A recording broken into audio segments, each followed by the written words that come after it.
نحمده ونصلي على رسوله الكريم أما بعد فأعوذ بالله من الشيطان الرجيم بسم الله الرحمن الرحيم۔ آج ہم نے پارہ نمبر 8 شروع کرنا ہے، اور اس پارے میں سورہ انعام جو پیچھے سے چلی آ رہی ہے وہ صورت بھی وہی وہی صورت اس پارے میں بھی موجود ہے۔ اس پارے کا جو پہلا نصف ہے جو آج ہم نے پڑھنا ہے اس میں یہی ساری صورت ہے۔ تو آئیے دیکھتے ہیں، شروع کرتے ہیں۔ اعوذ باللہ من الشیطان الرجیم بسم اللہ الرحمن الرحیم۔ وَكَذَلِكَ جَعَلْنَا لِكُلِّ نَبِيٍّ عَدُوًّا شَيَاطِينَ الْإِنسِ وَالْجِنِّ يُوحِي بَعْضُهُمْ إِلَى بَعْضٍ زُخْرُفَ الْقَوْلِ غُرُورًا وَلَوْ شَاءَ رَبُّكَ مَا فَعَلُوهُ فَذَرْهُمْ وَمَا يَفْتَرُونَ۔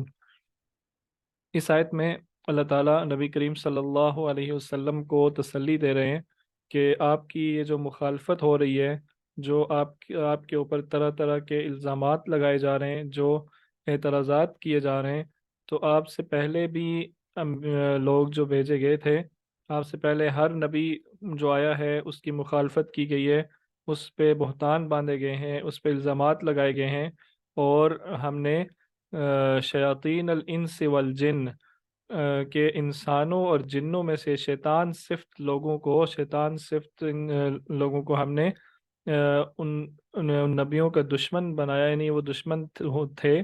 شیطان صفت انسان اور جن ہر نبی کے دشمن ہوئے ہیں، اور انہوں نے ہر نبی پہ بہتان باندھے ہیں۔ تو آپ اس فیلڈ میں اکیلے نہیں ہیں، آپ پریشان نہ ہوں۔ تو جو لوگ یہ اعتراض کر رہے ہیں تو ان اعتراضات کی طرف آپ بالکل توجہ نہ دیں۔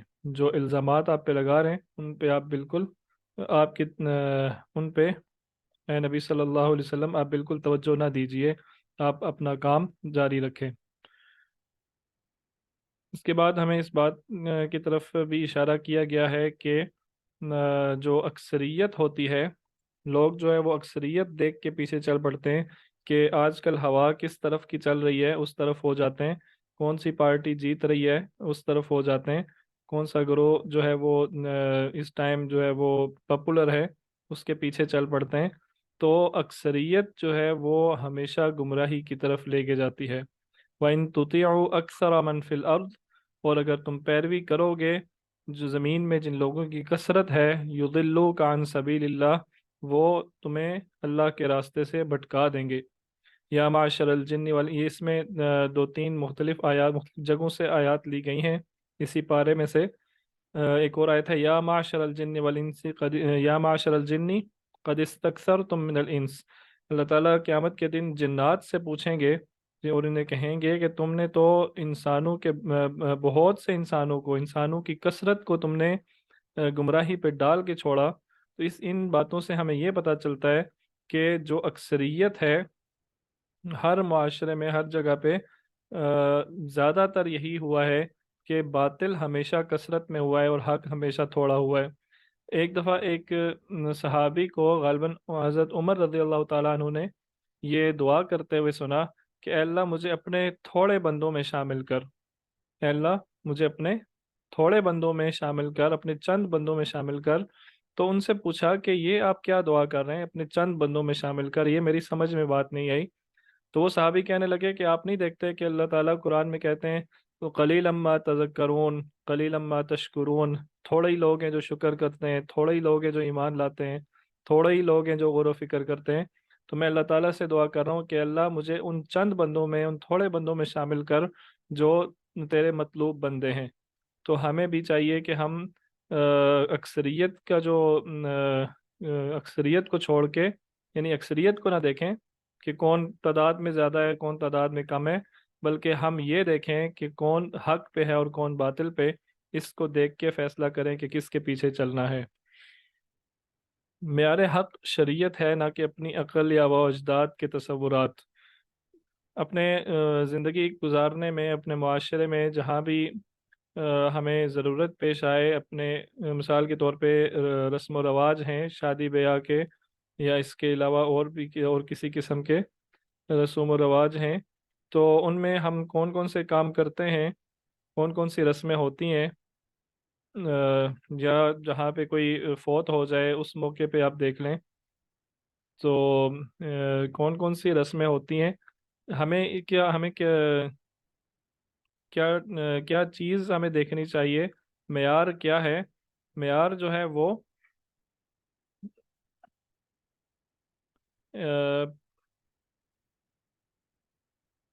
وَمَا لَكُمْ لَا تَأْكُلُونَ مِمَّا ذُكِرَ اسْمُ اللَّهِ عَلَيْهِ، کہ تمہیں کیا ہے کہ تم اس چیز کو نہیں کھاتے. یہ اس سے میں نے یہ آپ سمجھ لیں فارمولہ اخذ کیا ہے اس آیت سے.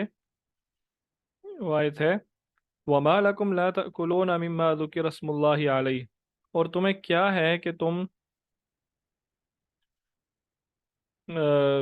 ہے کہ تم ان چیزوں کو نہیں کھاتے جن پہ اللہ کا نام لیا گیا ہے. یعنی جو اللہ کے نام پہ چیزیں حلال کی گئی ہیں وہ تو اللہ نے حلال کی ہیں، تو تمہیں کیا مسئلہ ہے کہ تم ان کو نہیں کھاتے؟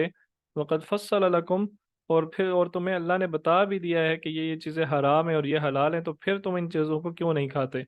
تو یہ ہوا اس طرح. اس آیت کا پس منظر یہ ہے کہ مشرکین نے بعض جانوروں کو اپنے اوپر حرام کر رکھا تھا کہ اس طرح کے جانور جو ہیں وہ ہم نہیں کھائیں گے. تو اس سے یہ پتہ چلتا ہے کہ انہوں نے اپنی خواہش سے بعض چیزوں کو ناجائز کر لیا تھا اپنے لیے، اور بعض چیزوں کو وہ حلال سمجھتے تھے. تو اس سے یہ اصول نکلتا ہے کہ ہمیں شریعت، ہم جو معیار حق ہے وہ اللہ کا حکم ہے، نہ کہ ہمارے تصورات، نہ کہ ہماری سوچ یا ہمارے آباء و اجداد کی سوچ. تو ہر معاملے میں ہمیں یہ دیکھنا چاہیے کہ اللہ کا حکم کیا کہتا ہے، اور ہمیں یہ نہیں دیکھنا چاہیے کہ ہماری سوچ کیا کہتی ہے، ہمارا جو نظریہ ہے وہ کیا کہتا ہے. اگلا پوائنٹ ہے غفلت کی زندگی گزارنے والا شخص مردہ ہے. آیت نمبر 122 اومن کان میتن فاحییناہ، کہ اس شخص کو مردہ کی مثال دی گئی ہے جو آدمی جاہل ہو، جو آدمی لا علم ہو، اسے کوئی کسی قسم کا علم نہ ہو، اس آدمی کو مردہ سے تشبیہ دی گئی ہے.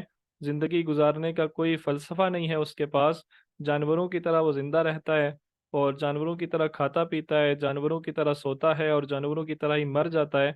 تو ایسے آدمی کو اللہ تعالیٰ نے مردہ سے تشبیہ دی ہے.